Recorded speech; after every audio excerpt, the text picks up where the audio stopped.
4 isahluko ngesika-19 siqala ukufunda evesini ka-25.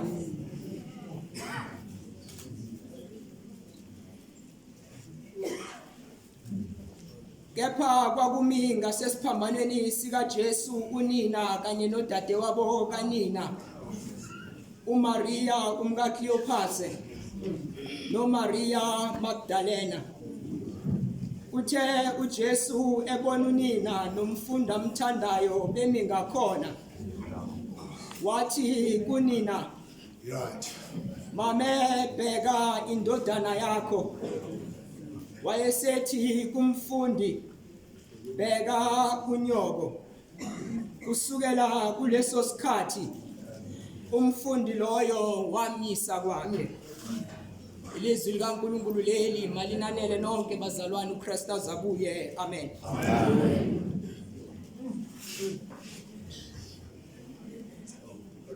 Ubaba umkhulisi uthe uJesu ukhishwe ngesango elingemumva. Athi umvangeli uMark mechaza athi uphume nesosha eliyinduna yekhulu. Uma ke kade ubekwa kube yinduna yekhulu, bekusho ukuthi uhola amasosha minimum ka-60 kuya ku-100. Uma uyinduna yenkulungwane uhola amasosha minimum ka-600 kuya ku-1000. Lento esho ukuthi ke uJesu esikhothwe amasosha at least awu-60. Nesithuku sonke ebesiya entabeni eGolgotha. Amen. Kodwa uthi umbhali engiwufundile, ngalesi sikhathi akusekho umuntu phansi kwesiphambano. Bonke akade beyisithuku babuyele emzini. Ngoba uthi uverse 14 kulesi sahluko kwakuwusuku lokulungiselela iPhasika. Yilowo naloyo eseyoqoqa ulungelwe iPhasika. Kodwa uthi umbhali kulamasosha esithi at least 60 kukhona u4 osele phansi kwesiphambano. Bese kube khona iqoqo lamakhosikazi okukhona unina kaJesu nodadewabo. Kube khona noMaria umkaKleophas. Ebese kuba khona uMaria wasemagadara, lo owageza inyawo zikaJesu wasifaka umfume wamafutha. Amen. Ebese kuba khona umfundo yedwa kaJesu. Amen. Umbhali amchaza ngokuthi umfundi amthandayo. Amen. Ngikeke ngazibuza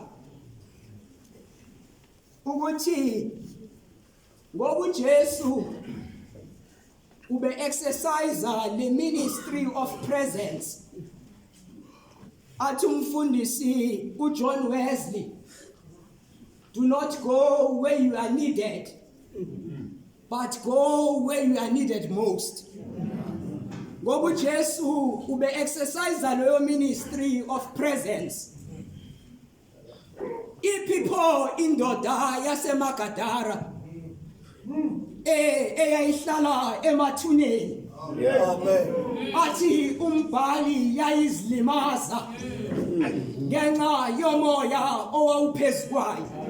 Amen. Uphipho uLazaro lo dadewabo abathumela bathi mfundisi lo mthandayo kakhulu usefile.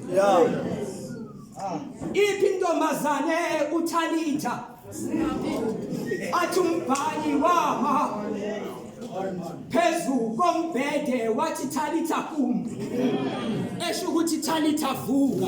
Amen. Baphi namhlanje phansi kwesiphambano sika Jesu. Amen. Ngakhumbula ukuthi Oh, bafana. ivangeli likaMateyu lingitshelile ukuthi uJesu ubenabo abafowabo abawu4 abamlamayo. Yeah. Baphi pho phansi kwesiphambano? Kwayinto endlayo bazali bami emoyeni wami. Kodwa ngafika entweni ethi kakade cishe kubafanele abafowabo kaJesu ukungabi bikho phansi kwesiphambano. Amen. Ngoba uthi umbhali uJesu was 100% human and 100% divine.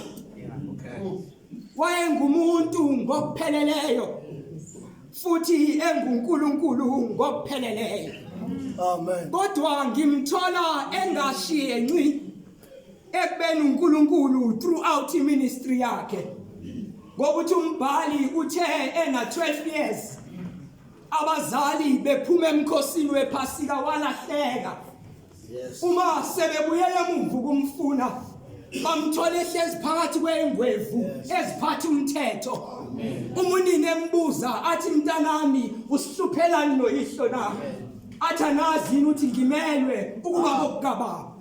Inkosi ngimthola uma bafowabo nonina uMatthew 13 athi bake bafika bezomfuna bathi abafundi bakhe bebemtshela uthi nangu nyoko nabafowenu bekufuna.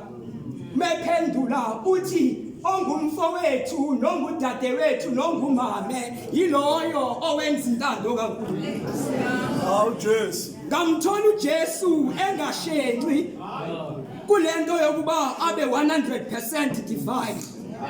Yaze yaba khona into engazi ukuthi umndeni wakhe uyanigledeka kancane. Ngasola ukuthi yona lento bengekho phansi kwesiphambano. Kodwa uthi umbhali kuke kwafika lesisikhathi athi obhalayo iJewish custom yayithi ombathayo ongindoda yakwaJuda uma nje ngingasebenzisa ulimi lwesimanje izivatho zakhe zaziba ama-pieces ezambatho ezinhlanu. Ngalesi sikhathi uma ethi umbhali amasosha abelana ngezingubo zakhe enzelana unkatho ngesambatho sakhe. Kulo 5 pieces of clothing bahlukaniselana lezingubo ezine. Kusala lengubo athi umbhali yayingenamthungo ukusuka phansi kuya noma ukusuka phezulu kuya phansi. Yona le abenzelana unkatho ngayo.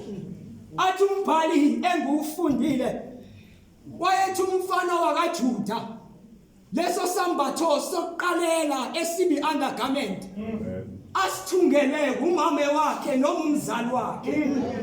Uma uzofunda uGenesis chapter 37 uthi umbhali uJakobe noma uIsrayeli umntwana wakhe uJosepha emthanda kakhulu wamthungela isambatho. Okuthe abafowabo masebedayise ngaye basifake egazini basisakise bathi awufanise ukuba kuyona ingubo yomntwana wakho leli. Athi umbhali kwisahluko sesibili encwadini kaSamuel yokuqala athi uma uHana esenikele ngoSamuel ukuba akhonze ethempelini phansi kompriest uEli minyaka yonke wathi ekhuphukela ukwenza umnikelo kuJehova akhuphuke emthungela ijazana lokwembatha ngoba kwaJuda insizwa yayiqalelela ngesambatho esithungwe umzali wayo. Lento ke esho ukuthi leli hembe okwenzelana unkatho ngalo ihembe uJesu alithungelwe unini. Wathi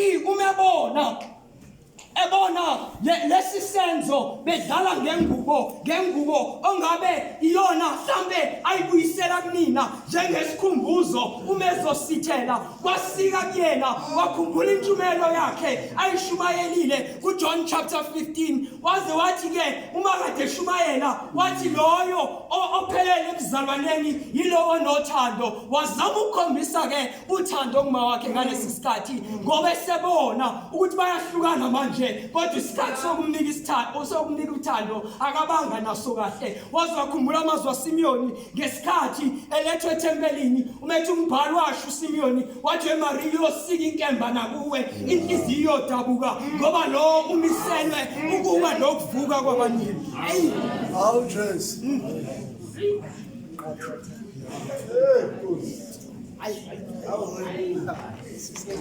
yona lento esiko imfesana uJesu abuka unina abuka umfundi amthandayo ngoba uthi umbhali ngalesi sikhathi uJosefa uyise wengasekho emhlabeni so njengenkulu noma njengenkosana kwabo kwasesekumsebenzi wakhe ukuba bheka unina wathi mebona ukuthi akekho omunye angamnikela kuye ngoba abafowabo babekho wasebheka umfundi amthandayo wathi ke mame bheka indodana yakho wathi indodana nangunyoko umbhalo engufundile uthi uJesu la ulungisa ifamily structure uJesu la wakha istructure yefamily kabusha ukuba ngelinye ilanga akumele ukuba sizalane ngegazi ukuze sibe ngabazalwane azathi umbhali yimiyalo esinawo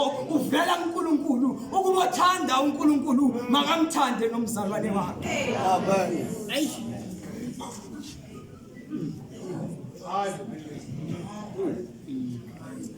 ithi lento uJesu uzama ukufundisa leyantshumayelo esithe uyishumayele lapha ya ku chapter 15 umethopheleliswe ebuzalwaneni iloyo othanda umakhelwane wakhe azathi umbhali kumi kuthathu bazalwane athi uyithemba ukholo nothando kodwa okukhulu nako konke luthando lengesho bazalwane asiphume la sihambe sofuna abantu ebesingahlalisene kahle nabo sizothi mzalwane lo myalo sinawo uvela kuNkulunkulu ukuba uthanda uNkulunkulu makamthande nomzalwane wakhe njengalokhu uKristu alithanda ibandla simelwe nathi ukuthandana amen